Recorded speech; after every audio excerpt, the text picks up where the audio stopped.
पयलिया बाजे छमा छम। अइले मोरे राजा लेके ढोल बाजा,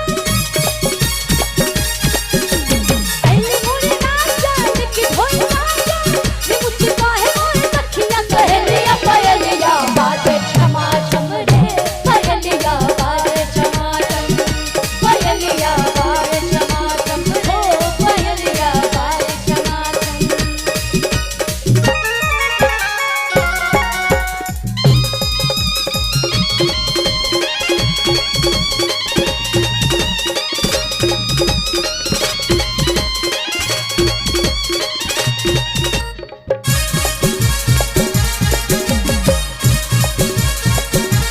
काहेला सखिया थोड़ा शर्माई, पिया मिलन की रात बहाए।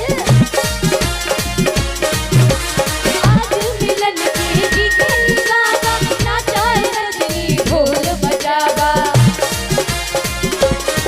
ओ काहेला सखिया थोड़ा शर्माई, पिया मिलन के रात बहाए। आजा मिलन के गीत गावा, नाचाए सजनी ढोल बजावा। धड़केला छाती सुन तोर बाती,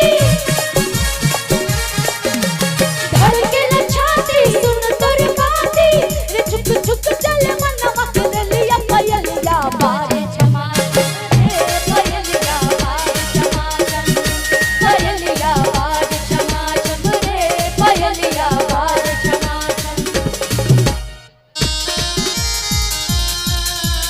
क्या बात है, एकदम ओरिजिनल म्यूजिक।